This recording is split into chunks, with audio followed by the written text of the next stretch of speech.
Hey guys, welcome back to invest mindset. दोस्तों, आप लोग इस टेबल को ध्यान से एनालाइज करो और इसमें कुछ अजीब सा ढूंढने की कोशिश करो। ये कनाडा की इंटरनेशनल हॉकी टीम का टेबल है जो वर्ल्ड चैंपियनशिप का फाइनल खेल रही है। अब मैल्कम, जो इस बुक के ऑथर है, वो हमें कहते हैं कि वो इस वर्ल्ड कप फाइनल को स्टेडियम से लाइव देख रहे थे और उन्होंने इस टेबल में कुछ खास नोटिस नहीं किया और कोई भी नहीं कर पाता। लेकिन उनकी वाइफ ने इसमें कुछ नोटिस किया और उनसे कहा कि उन्हें इसमें कुछ अजीब सा दिख रहा है। अब दोस्तों, अगर आप चाहो तो इस वीडियो को स्टॉप करके देख सकते हो, क्योंकि अभी मैं बताने वाला हूं कि इसमें क्या अजीब है। तो दोस्तों, वो अजीब चीज ये है कि इन 15 प्लेयर्स में से 12 प्लेयर्स साल के पहले 6 महीने में पैदा हुए, यानी उनका डेट ऑफ बर्थ जनवरी से जून के बीच का है। और सिर्फ 3 प्लेयर्स साल के आखिर के 6 मंथ में बॉर्न हुए, जुलाई से दिसंबर के बीच। अब ऑथर इस बात को लेकर काफी सोच में पड़ गए कि इसके पीछे का रीजन क्या हो सकता है। तब उन्होंने इस पर रिसर्च शुरू की और उनको पता चला कि उनकी कंट्री की हिस्ट्री में जितने भी बड़े बड़े हॉकी के प्लेयर्स रहे, वो सब ज्यादातर जनवरी या फरवरी में बॉर्न हुए थे। और अब उनको इस पैटर्न के पीछे का राज समझना था, लेकिन काफी रिसर्च के बाद भी उनको कोई खास सबूत मिला नहीं। तब उन्होंने सोचा कि शायद ये राशि यानी स्टार साइन की वजह से हुआ होगा कि जो प्लेयर्स जनवरी और फरवरी में बॉर्न होते तो उनकी किस्मत में ज्यादा सक्सेस लिखी है। लेकिन काफी सारी रिसर्च के बाद उनको इसका सच पता चला।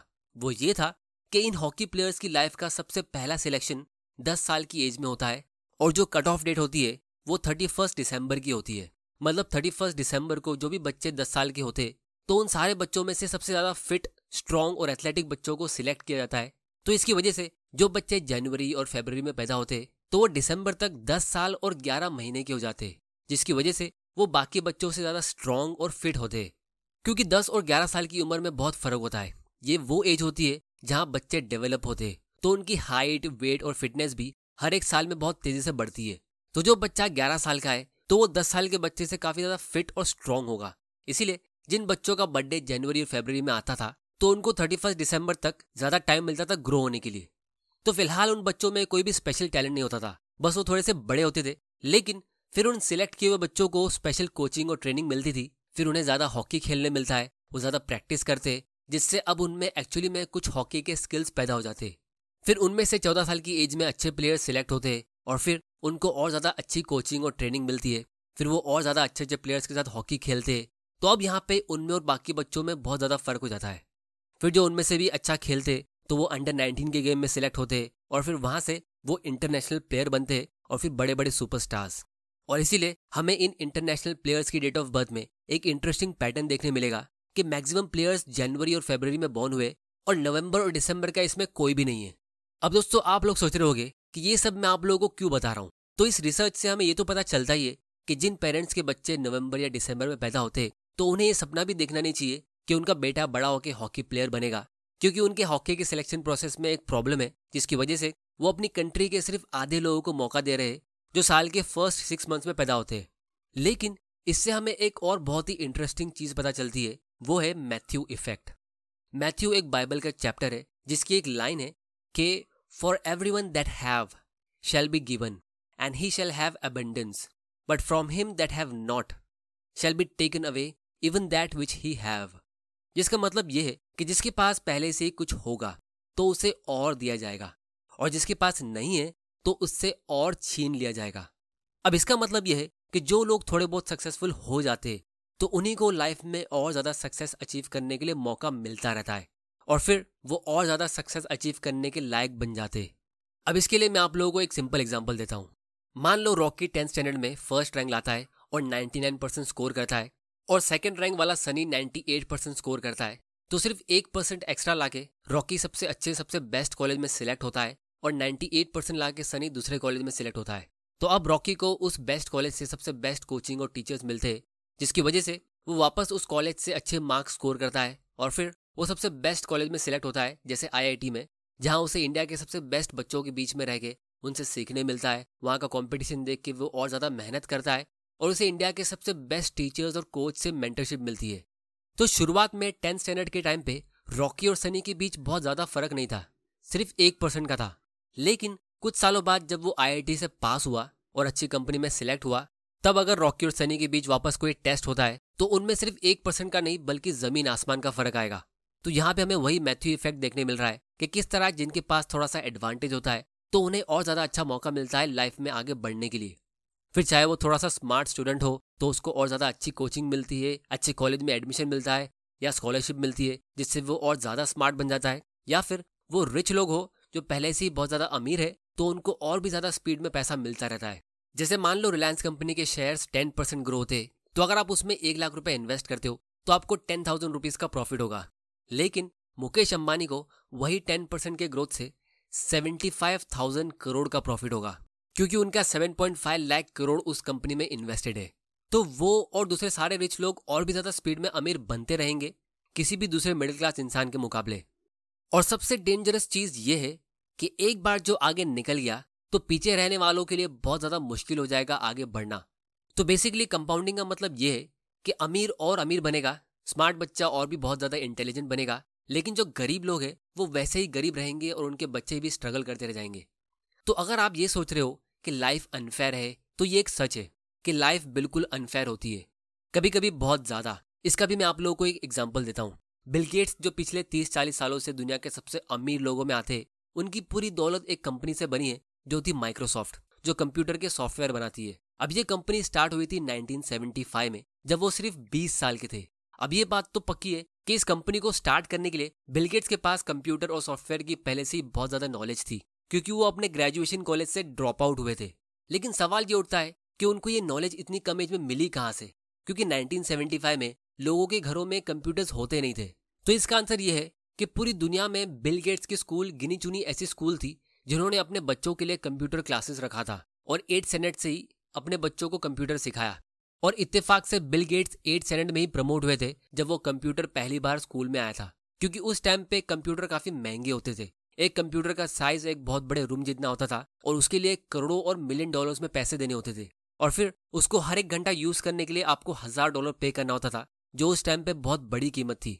लेकिन बिल गेट्स को ये सब मिला क्योंकि उनके डैड एक अमीर लॉयर थे और उनकी मॉम एक अमीर बैंकर की बेटी थी, और वो स्कूल पूरी यूएस की सबसे महंगी और अपर क्लास स्कूल थी। तो 1990s तक हम इंडियंस गरीबी से लड़ रहे थे, तो हम सारे 100 करोड़ इंडियंस को ये मौका नहीं मिला जो बिल गेट्स को मिला। तो मैथ्यू इफेक्ट बिल्कुल सच है कि अमीर लोगों को और अच्छा मौका मिलता रहता है और गरीब लोग सिर्फ एक मौके की तलाश में पूरी जिंदगी निकाल लेते हैं, और जब उनको वो मौका मिलता है तो उसके लिए वो तैयार भी नहीं होते।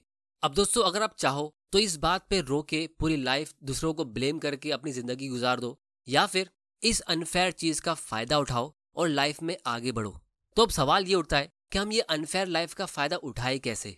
आप और मैं जो शायद जॉब कर रहे हैं या कोई मामूली से कॉलेज में है या अपनी आधी लाइफ जी चुके हैं और हम पे बहुत सारे लोग डिपेंडेंट भी है, तो हम अपनी लाइफ में कैसे रिच बन सकते हैं और फाइनेंशियल फ्रीडम कैसे अचीव कर सकते हैं। तो उसके लिए मैं आपको एक बहुत ही पावरफुल और रियल लाइफ स्टोरी बताने वाला हूँ, जिससे आपको इतना नॉलेज और मोटिवेशन मिलेगा कि फिर आपको लाइफ में कोई भी मोटिवेशनल वीडियोस देखने की जरूरत होगी ही नहीं। तो ये स्टोरी है एक ऐसे इंसान की जिसका 30 साल की एज में अपनी वाइफ से डाइवोर्स होता है। केस हारने के बाद उसे अपना घर, अपने बच्चे, अपनी एक्स वाइफ को देना पड़ता है और सिर्फ उसे एक बच्चा मिलता है, और कुछ ही टाइम बाद वो बच्चा भी बीमार होता है और एक स्लो डेथ का शिकार हो जाता है। मतलब उसे एक ऐसी बीमारी होती है जिसका इलाज नहीं होता है। ये आदमी एक लॉयर होता है और उसे अपना जॉब और अपना करियर बिल्कुल पसंद नहीं होता है। तो वो आदमी दिन भर ऐसा जॉब करता है जो उसे पसंद नहीं था। फिर जब जॉब से वो हॉस्पिटल आता है तो वो अपने मरते हुए बच्चों को देखता है और लाइफ में क्या करना है उसके बारे में सोचता रहता है। लेकिन अगर आप 15 साल फास्ट फॉरवर्ड करो तो यही आदमी अपनी 40s में मिलियनर बनता है स्टॉक इन्वेस्टिंग करके और फाइनेंशियल फ्रीडम अचीव करता है, और फिर कुछ सालों बाद एक बिलियनर बन जाता है। दोस्तों, इस आदमी का नाम है चार्ली मंगर, जिसकी लास्ट मंथ डेथ हुई थी 99 की एज में, जिनका नाम दुनिया के सबसे अमीर और इंटेलिजेंट लोगों में आता है। और ये दुनिया के दूसरे सबसे अमीर और स्मार्ट इंसान वॉरेन बफेट के बेस्ट फ्रेंड भी रहे। और वॉरेन बफेट ने भी काफी बार कहा है कि अगर उनकी लाइफ में चार्ली मंगर नहीं होते तो वो खुद इतने अमीर नहीं होते। मतलब चार्ली मंगर का उनकी लाइफ में कितना बड़ा रोल रहा है। तो अब सवाल ये उठता है कि जो आदमी 30 साल की एज में अपना सब कुछ खो देता है और उसके पास जो डिग्री थी वो भी उसके कुछ काम की नहीं होती है क्योंकि उसे वो जॉब नहीं पसंद था, तो वो ऐसा क्या करता है जिससे वो अपनी लाइफ में इतनी सक्सेस अचीव करता है। तो इसके लिए हम इतिहास के पन्ने पलट के देख सकते हैं कि चार्ली मंगर ने एक्चुअली में क्या किया। तो चार्ली मंगर ने अपने बेटे की मौत के बाद वही लॉयर का जॉब किया और वहां से पैसे सेव करना शुरू किए, लेकिन उसके साथ में उन्होंने अपने आप को एजुकेट करना शुरू किया कि वो फ्री टाइम में क्या कर सकते हैं और वो कहाँ अपने पैसे इन्वेस्ट कर सकते हैं। और इंटरेस्टिंगली तब उनको स्टॉक मार्केट और पावर ऑफ कंपाउंडिंग के बारे में पता चला। अब उस टाइम पे लोग स्टॉक मार्केट में सिर्फ ट्रेडिंग करते थे, तो शुरुआत में चार्ली मंगर और वॉरेन बफेट दोनों भी पेनी स्टॉक्स को ट्रेड करते थे। सस्ते प्राइस पे बाई करके उन्हें छोटे मोटे प्रॉफिट्स में सेल करते थे। लेकिन बाद में चार्ली मंगर को रियलाइज हुआ, जो उनका एक फेमस कोट है कि the big money is not in buying and selling but in the waiting. मतलब एक्चुअल पैसा कंपाउंडिंग के पावर से ग्रो होता है जब आप वेट कर रहे हो। और फिर चार्ली मंगर ने ही वॉरेन बफेट को समझाया कि अगर हम पेनी स्टॉक्स में ट्रेडिंग करने के बदले हाई क्वालिटी कंपनीज में इन्वेस्ट करेंगे जो खुद ही अच्छी रेट से ग्रो होती रहती है, तो फिर हमें बार बार सेल करके दूसरे स्टॉक्स को ढूंढने की जरूरत नहीं होगी।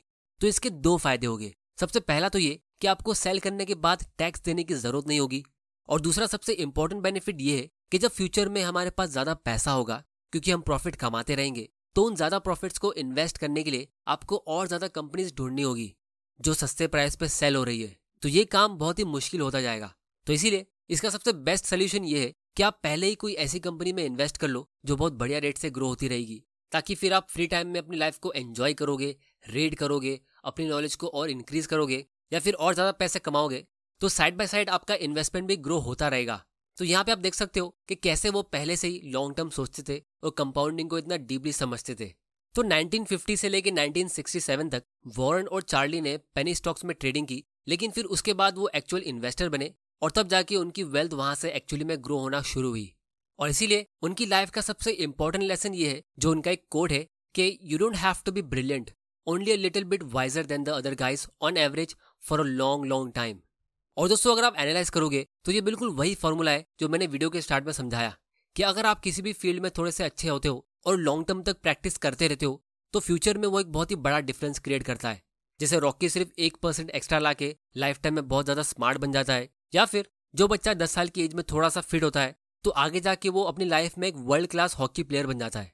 अब दोस्तों, मैं आप लोगों को यहाँ पे चार्ली मंगर का दूसरा और इंटरेस्टिंग लेसन बताता हूँ, जो है सर्कल ऑफ कॉम्पिटेंस। इसका मतलब ये है कि आप पता लगाओ कि आप किस फील्ड में या किस गेम में ऑलरेडी बाकी लोगों से ज्यादा अच्छे हो, और फिर उसमें आप और ज्यादा अच्छे बनने की कोशिश करो, या फिर कोई ऐसी फील्ड में एंटर करो जिसमें आपको पता है कि आप लाइफ टाइम तक उसे खेल सकते हो, तो लॉन्ग टर्म में आप विनर हो जाओगे। जैसे मैंने स्टॉक इन्वेस्टिंग चुना क्योंकि ये गेम में 80-90 साल की एज तक भी खेल सकता हूँ और टाइम के साथ मैं इसमें और ज्यादा एक्सपर्ट बनता रहूंगा। ये क्रिकेट जैसा गेम नहीं है जहां आपको 40 साल की एज में रिटायर होना ही पड़ेगा, या कोई दूसरा जॉब जहां पे आपको एक एज के बाद रिटायरमेंट लेना पड़ेगा। तो स्टॉक इन्वेस्टिंग में अगर आपकी नॉलेज बहुत स्लोली भी ग्रो होती रहेगी तो भी कोई प्रॉब्लम नहीं है। अब दोस्तों, फाइनली मैं आप लोगों को एक बहुत ही इंटरेस्टिंग चीज बताता हूँ। आप लोग इस टेबल को ध्यान से देखो। ये दुनिया के पिछले 5000 सालों के सबसे अमीर लोगों का नाम है। यहाँ पे 1000 साल पुराने पर्शियन एम्पायर के किंग, 2000 साल पुराने रोमन एम्पायर के किंग और 3000 साल पुराने इजिप्ट के फेराओ का भी नाम है। तो इस डेटा में इनकी दौलत को इन्फ्लेशन यानी महंगाई से एडजस्ट किया गया है ताकि कंपैरिजन सही हो। जैसे 100 साल पहले जॉन डी रॉकेफेलर की वेल्थ 900 मिलियन यूएस डॉलर्स की थी, तो आज की तारीख के हिसाब से इन्फ्लेशन को एडजस्ट करके अभी उनके पास 300 बिलियन से ज्यादा होते, जितनी आज तक किसी भी इंसान ने नहीं कमाए। तो आज की तारीख के हिसाब से भी वो पूरी दुनिया में सबसे अमीर होते। Elon Musk, Warren Buffett, Bill Gates, इन सबसे भी ज्यादा अमीर। तो बेसिकली इस डेटा में पूरी दुनिया के सबसे अमीर लोगों का नाम है। तो अगर हम इस डेटा को ध्यान से देखेंगे तो हम देख सकते हैं कि इसमें मेजॉरिटी लोग एक ही कंट्री से है, जो है यूएसए। लेकिन सबसे इंटरेस्टिंग बात इसमें यह है कि इसमें 14 लोग ऐसे हैं जो यूएसए के एक ही जमाने में जी रहे थे। यहाँ तक कि उन सब की डेट ऑफ बर्थ में सिर्फ 9 साल का डिफरेंस था। मतलब 1931 से लेकर 1940 के बीच सिर्फ 9 साल में ये दुनिया के 14 सबसे अमीर लोग बॉर्न हुए थे। तो ये इत्तेफाक कैसे हुआ? तो इसका रीजन ये था कि यूएसए में 1860s और 70s के बाद बहुत ही स्ट्रॉन्ग इकोनॉमिक ग्रोथ आई। ये काफी ज्यादा स्पीड में ग्रो हुए और इनकी ऐसी तरक्की हुई कि उसका उन 14 लोगों ने भरपूर फायदा उठाया। इस लिस्ट में जो आधे से ज्यादा नाम हमें दिख रहे, यानी सारे के सारे यूएसए के लोग, वो सब के सब 1850 के बाद ही बॉर्न हुए थे और इन सब की वेल्थ का रीजन था उनकी कंपनी। तो इसका मतलब यह है कि ये लोग अपनी लाइफ टाइम में इतने अमीर हुए कि इन्होंने पहले जमाने के बड़े से बड़े राजा महाराजाओं को टक्कर दे दी दौलत के मामले में। तो इससे हमको ये समझ में आता है कि आज की तारीख के जो बड़े बड़े बिजनेसमैन है वो पहले जमाने के बड़े से बड़े राजा के मुकाबले भी बहुत ज्यादा अमीर है। और जो छोटे मोटे इन्वेस्टर्स ने स्टॉक इन्वेस्टिंग की और इनकी कंपनीज में इन्वेस्ट हुआ तो वो भी अमीर बन गए। अब दोस्तों, ये सब चीज मैं आप लोगों को क्यों बता रहा हूँ? तो इसका रीजन ये है कि अगर हम एनालाइज करें तो बहुत ज्यादा वेल्थ क्रिएट करने के लिए नो डाउट हमें नॉलेज और टैलेंट तो चाहिए होता ही है, लेकिन हमें एक बहुत ही अच्छा मौका चाहिए होता है, मतलब अच्छा टाइम, जहां हमें ग्रोथ मिल सके। क्योंकि अगर आपके पास कितना भी टैलेंट और पैसा हो लेकिन आपकी कंट्री डूब रही है तो वो सब कुछ काम का नहीं है। इनफैक्ट वॉरेन बफेट और चार्ली मंगर भी 1924 और 1930 में बॉर्न हुए थे, जब यूएस का डिप्रेशन और बुरा टाइम खत्म हो चुका था। और जब ये लोग यंग हुए 1950s में, तब से यूएस और ज्यादा स्पीड में ग्रो हो रहा था, क्योंकि 1945 में वर्ल्ड वॉर 2 जीतने के बाद सबसे ज्यादा फायदा यूएसए को हुआ था। तो जिस तरह यूएस में सारे रिच लोग 1850 और 1950 के बाद ही बॉर्न हुए थे क्योंकि उनका वो गोल्डन पीरियड था, तो बिल्कुल उसी तरह आज हम इंडियंस जिस जमाने में जी रहे हैं, ये एक गोल्डन पीरियड की शुरुआत हो सकती है। 1990 में इंडिया पूरी तरह डूबने की कगार पे था, लेकिन उसके सिर्फ 30 सालों के अंदर आज इंडिया एक न्यूक्लियर पावर है। हम चांद पे पहुंच चुके हैं, हमारी कंट्री में सबसे सस्ता इंटरनेट है और सबसे ज्यादा यंग पॉपुलेशन हमारी कंट्री में ही है, जिनका फोकस एजुकेशन पे है। हमारी पॉपुलेशन की एवरेज एज 28 है, जो बाकी सारी डेवलप कंट्रीज से अच्छी है, और यही एज के बाद इंसान एक्चुअली में अच्छा कमाना शुरू करता है। और इंटरेस्टिंगली हमारी कंट्री में स्टार्टअप कल्चर और स्टॉक मार्केट इन्वेस्टिंग का कल्चर भी आ गया है। तो इन सब फैक्टर्स का सबसे ज्यादा फायदा मिलता है हम स्टॉक इन्वेस्टर्स को। तो इसीलिए हम इंडियंस काफी लकी है कि हम ऐसे जमाने में जी रहे जहां हमारे लिए वेल्थ क्रिएट करना और फाइनेंशियल फ्रीडम अचीव करना काफी ईजी है। बस हमें सही नॉलेज की जरूरत है और हमें सही एक्शन लेने हैं। तो इसीलिए आप लोगों की स्टॉक इन्वेस्टिंग की नॉलेज को बूस्ट करने के लिए मैंने एक स्टॉक इन्वेस्टिंग कोर्स बनाया है। इसके लॉन्च होते ही कुछ ही महीनों में 1,500 से भी ज्यादा लोगों ने इसमें एनरोल कर लिया है और उनका रिस्पॉन्स भी काफी बढ़िया है, जो आप स्क्रीन पे देख सकते हो। क्योंकि इसमें बेसिक्स ऑफ स्टॉक मार्केट से लेके wealth creating sectors, high compounding stocks और कौन सी गलती आपको नहीं करनी है जिससे आपका लाखों का नुकसान हो सकता है, इन सबको मैंने कवर किया है एकदम सिंपल लैंग्वेज में, ताकि आपको ये स्टॉक मार्केट से अमीर बनने का गेम अच्छे से समझ में आ जाए। तो इस कोर्स की लिंक मैंने नीचे डिस्क्रिप्शन में डाल दी है, आप वहां जाके इसे चेकआउट कर सकते हो। और क्योंकि हमारे रिसेंटली 1 मिलियन सब्सक्राइबर्स हुए, तो उस खुशी में मैंने एक स्पेशल ऑफर रखा है फर्स्ट 50 लोगों के लिए। और दोस्तों, चार्ली मंगर की लाइफ से हमें और भी बहुत सारे वैल्यूएबल लेसन सीखने मिलते हैं, जैसे मेंटल मॉडल्स, साइकोलॉजी और लाइफ लेसन्स। जिस तरह कंपाउंडिंग का एक मेंटल मॉडल मैंने आप लोगों को आज समझाया कि लाइफ अनफेयर होती है और उन्हीं को ज्यादा एडवांटेज मिलता है जो पहले से ही आगे, तो इसी तरह हमारे पास बहुत सारे मेंटल मॉडल्स है जिससे आपको लाइफ की रियलिटी पता चलेगी और फिर उस हिसाब से आप अपनी लाइफ के फैसले ले सकते हो। तो अगर आप चाहते हो कि मैं उनको और डिटेल में डिस्कस करूं, तो नीचे कमेंट करिए और इस वीडियो को शेयर करिए अपने फ्रेंड्स और फैमिली मेंबर के साथ, ताकि उनको भी ये रियल एजुकेशन मिल सके। तो दोस्तों, आज की वीडियो में इतना ही। अगर आपको इस वीडियो से कुछ सीखने मिला तो चैनल को सब्सक्राइब जरूर करना और बेल आइकन प्रेस कर देना, ताकि मुझे मोटिवेशन मिल सके, क्योंकि मैं प्रॉमिस करता हूँ कि आपके लिए ऐसे वैल्यूएबल वीडियोस लाता रहूंगा। वीडियो पसंद आया तो इसे लाइक करो, नहीं पसंद आया तो डिसलाइक करो। आपका वैल्यूएबल टाइम देने के लिए thank you and good bye.